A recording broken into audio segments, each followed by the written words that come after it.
Hello, today I want to explain the essential concepts of statistics. Especially, I made this video for everyone who wants to start studying statistics in any field. You will not need any strong knowledge or background in mathematics.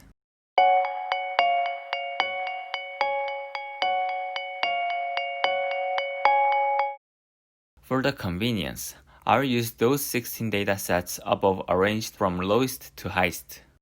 The number of data is 16.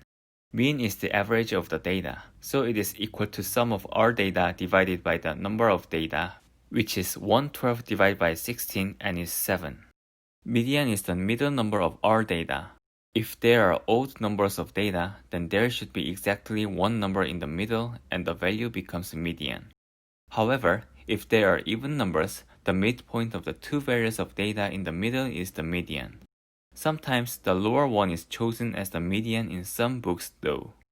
In this case, there are 16 datasets, and the middle of values are 8th and 9th lowest numbers, which are 5 and 7.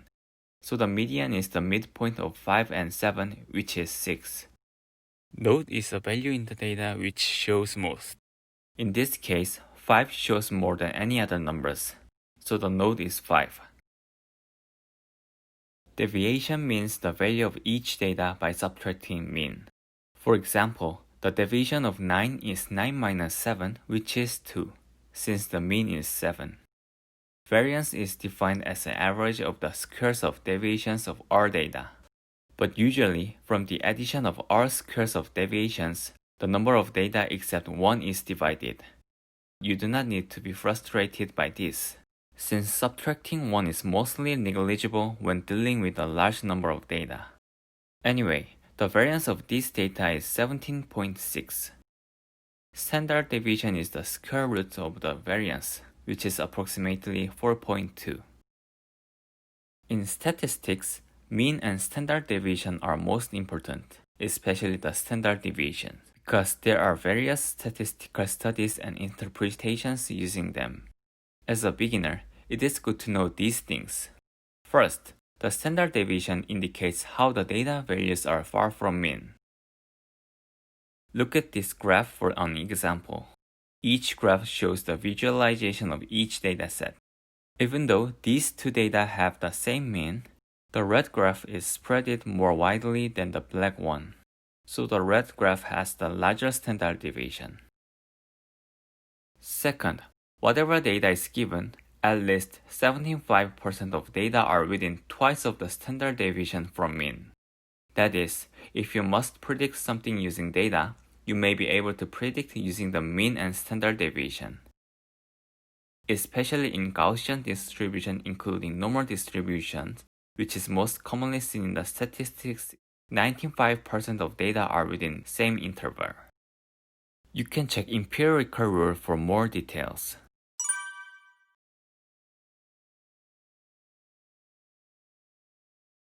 Lastly, let me explain about the skewness.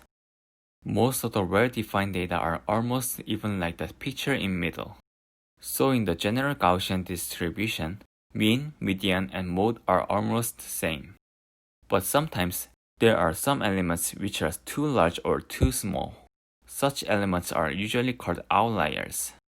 If the outliers exist in data, the mode and median do not change or change later. But the mean can be affected more than the others. So if there is a long tail due to the too large numbers of outliers, the mean becomes to be located more right than median and mode, and is called skewed right.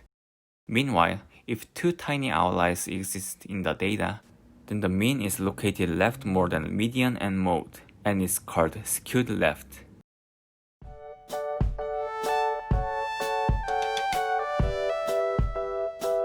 Please hit like if you like my video today, and subscribe and set up an alarm if you want to study more about math with me.